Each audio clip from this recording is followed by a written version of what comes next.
After making a huge splash at this year's Mobile World Congress Expo in Barcelona, the LG G5 is now available for purchase.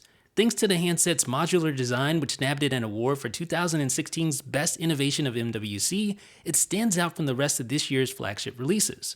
Is the modular design enough to make the LG G5 a better buy than competing 2016 flagship offerings? Let's find out.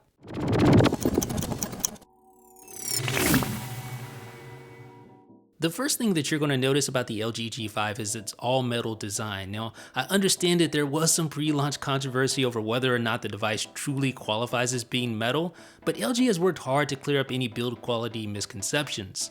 The bottom line is that the G5 is technically all metal, as it uses a metal alloy instead of being sculpted from a single block of aluminum like the iPhone or the HTC 10.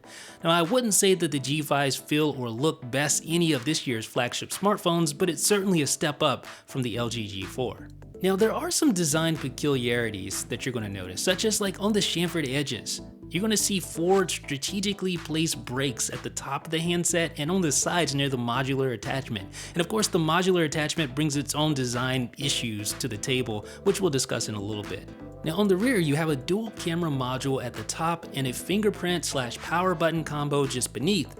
Those of you who are familiar with the look of the Nexus 5X will note similar design cues. On the bottom of the phone, the USB-C port can take advantage of faster charging using Qualcomm's Quick Charge 3.0 feature, and I was actually able to test this out and charge from 0% to 50% in just 30 minutes. The G5 ships with 32 GB of internal storage, but you'll find a shared nano SIM/micro SD tray to up the amount of available storage. Keep in mind that LG isn't supporting Android 6.0's adopted storage feature, which allows you to install and launch apps from external media. On the top of the handset, you'll find an IR blaster, which you can use alongside LG's quick remote app to control stereos, TVs, and other electronics with infrared sensors. The front of the G5 features a 5.3-inch IPS display with a resolution of 2560 by 1440. From a resolution standpoint, that puts the G5 on par with other flagships from 2016. Now this phone features an IPS display, and I noticed quite a bit of backlight bleed when using the phone in dark settings. That's something you want to keep in mind, especially if you're used to using Samsung phones with AMOLED displays. But the real draw of the LG G5, at least from a marketing perspective, are the modular components that allow you to enhance the device's functionality. Now, it's difficult for me to speak authoritatively on the phone's modular components without at least trying the LG Cam Plus camera grip attachment, but sadly I was not able to get my hands on one at launch.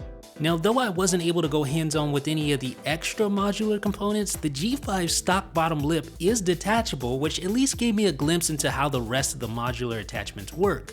On the bottom left side of the phone, you'll notice a small button that allows you to detach the handset's bottom lip. Now, each modular component features a slot for the phone's battery to slide into, which then slides into the full body of the G5. The effect of such a design is twofold. Number one, you get modularity, of course, and then number two, you get the ability to swap batteries. Now, to tell the truth, that's actually really nice. It's nice to be able to do such a thing on a flagship phone when most competitors have long moved away from that strategy. I am concerned about the amount of force required to remove the battery from its connector, however. It's an odd design choice, one that doesn't exactly instill confidence about the connector's ability to stand up to repeated removals. The side effects of such a design decision become apparent when you witness small gaps between the bottom lip and where it attempts to rest flush with the main body of the phone. Not only will design purists find this annoying, but it also tosses out the idea of water resistance in favor of modularity. Now let's talk about software. The biggest problem is with LG's launcher. LG's default launcher is pretty sad all the way around. Not only does the stock launcher lack an app drawer, which is controversial in its own right, but it's extremely slow and extremely laggy. There's no excuse for a smartphone with a Snapdragon 820 to have a slow and laggy launcher, and none of the other flagship devices that I've tested have that problem. Despite the terrible launcher, there are some redeeming factors to LG's customization. The camera app, the best custom application found on the phone, provides many different modes to take advantage of all three of the G5's cameras, and we'll talk about that a little later. The always-on display keeps you up to date without needlessly waking up your phone. Smart Settings brings limited, contextually aware automation, and multitasking called Q-Slide is there, but is limited to LG's apps, which basically renders it largely worthless. Overall, my impression of the LG G5 software is mixed. As expected, the camera app is awesome with its manual features, but the stock launcher really puts a damper on things. My recommendation is to change to an alternate launcher as soon as you can because it noticeably improves the performance of the phone when opening and closing folders, when browsing around the home screen, etc. Alternate launchers also bring back the app drawer, which many Android users love. Now let's talk about that camera. The LG G-Force camera was a favorite of mine, and the follow-up edition continues the trend of being the handset's primary standout feature. Yes, it's the camera package, not the modularity, that make this smartphone different in a way that will matter the most. The front-facing camera is your standard fare 8-megapixel camera, but you do get dual rear-facing cameras, which is awesome.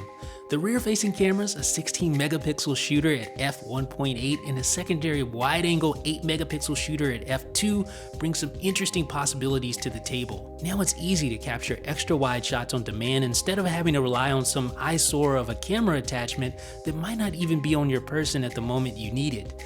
LG's camera app seamlessly integrates the two cameras together. When you zoom out beyond the standard camera's focal length, the software automatically switches to the 8-megapixel camera to give you the added framing area. It's also possible to instantly switch between the two cameras via the camera app without relying on the zoom controls. The quality of the wide-angle camera suffers in low light and can only shoot 1080p, but it's still a wonderful feature to have that I hope more OEMs will adopt in the future. Now, LG's camera app features loads of manual controls, but it's only for still photos. I don't get that. The LG V10 had manual controls for videos as well. This one, just photos. Don't get that. But speaking of video, Full HD video is great, especially when combined with OIS and LG's Steady Record feature. If you're a running gun shooter, you're really going to appreciate having that stability in a smartphone. Now let's talk about just some of the overall performance features. The LG G5 is powered by, of course, the Snapdragon 820 processor. This is the same processor featured in both the Galaxy S7 and the HTC 10, and similar benchmarks can be found across the board for these devices.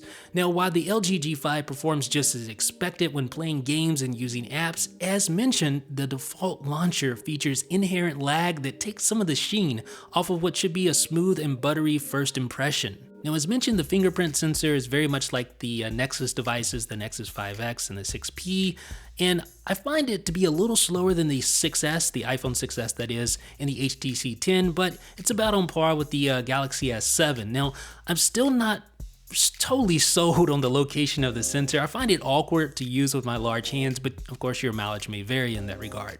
LG is hanging its hat on the G5's modular design, but the downsides, both from a design standpoint and the overall limited availability of attachments, is something to definitely consider.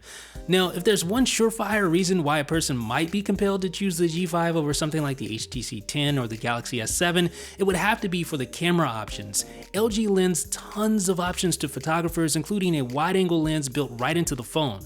I absolutely love the presence of this second camera, as it allows me to grab shots that simply wouldn't have been possible from any other smartphone without some sort of attachment. Now, despite its many flaws, and let's be honest, there are quite a few of them, I believe there is a subset of customers who can overlook the aforementioned issues based on what this phone brings to the table camera-wise. Let me know what you guys think down below in the comment section.